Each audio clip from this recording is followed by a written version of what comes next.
Hello everyone, আসসালামু আলাইকুম। লিপি বাঙালি কিচেনে আজ আবারও হাজির হয়ে গেলাম আরও একটা রেসিপি নিয়ে। আর আজকের রেসিপিতে থাকছে হচ্ছে চিংড়ি মাছ দিয়ে ডাঁটার রেসিপি। আর এই রেসিপিটা খেতে এত বেশি মজার হয়ে থাকে যে না রান্না করলে বোঝা যাবে না। তো প্রথমে চলে আসলাম চুলায় একটা হাঁড়ি বসিয়ে দিয়ে দিলাম পরিমাণ মতো তেল। তেলটা যখন গরম হয়ে আসবে তখন দিয়ে দিচ্ছি 2টা পেঁয়াজ কুচি। পেঁয়াজটাকে একটু নরম করে ভেজে নেব। পেঁয়াজ যখন এরকম নরম হয়ে যাবে তখন আমি সামান্য একটু পানি দিয়ে দিচ্ছি।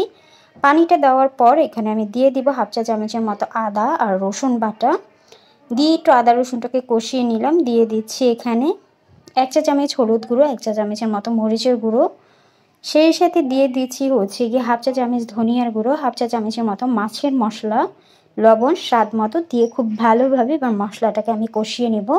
আর মশলা কষানোর জন্য আমি এখানে সামান্য একটু পানি দিয়ে দিচ্ছি। এতে করে হচ্ছে মশলাটা আমি বেশ খানিকটা সময় নিয়ে মশলাটাকে কষিয়ে নেব।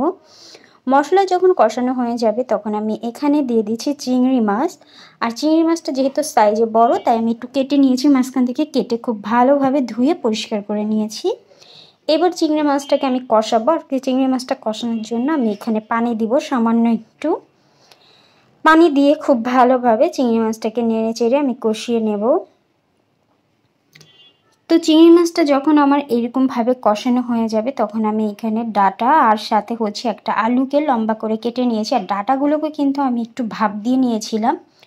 তো এবার হচ্ছে ডাঁটা আর আলুগুলোকে দিয়ে দিচ্ছি। দিয়ে খুব ভালোভাবে মশলার সাথে মিশিয়ে তারপর নেড়ে চেড়ে নিচ্ছি। এবার ডাঁটা আর আলুটাকে কষানোর জন্য আমি এখানে দিয়ে দিব সামান্য পরিমাণে পানি। পানিটা দিয়ে তারপরে হচ্ছে গিয়ে আমি ডাঁটাগুলোকে আর আলুগুলোকে খুব ভালোভাবে কষিয়ে নেব। আর এভাবে যদি হচ্ছে আপনারা ডাঁটা দিয়ে চিংড়ি মাছ দিয়ে আলু দিয়ে রান্না করেন না তাহলে গরম ভাতের সাথে কিন্তু খেতে খুবই মজার হয় এই তরকারিটা। তো এবার হচ্ছে একটা ঢাকনা দিয়ে ঢেকে দিচ্ছি। তো ঢাকনাটা তুলে কিছুক্ষণ পর পর অবশ্যই নেড়ে চেড়ে দিতে হবে। তো এই পর্যায়ে কিন্তু আমার ডাঁটাটা সেদ্ধ হয়ে গেছে, সাথে হচ্ছে আলুগুলোও সেদ্ধ হয়ে গেছে, দেখতেই পাচ্ছেন। তো আমি হচ্ছে এবার আবারও ঢাকনা দিয়ে দিব। তো এই তো ঢাকনা দিয়ে আমি এটাকে কিন্তু বারবার নেড়ে চেড়ে দিয়েছি। এবার হচ্ছে আমি ঝোলের জন্য পানি দিয়ে দিলাম। আর আমি এখানে কিন্তু সামান্য একটু পানি দিয়ে দিয়েছি।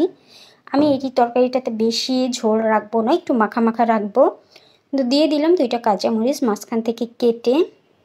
দিয়ে এবার তরকারির মাঝে হচ্ছে একটা বলক তুলে নেব। তরকারিটা যখন এরকম বলক চলে আসবে তখন আমি এটাকে ঢাকনা দিয়ে ঢেকে রান্না করে নেব।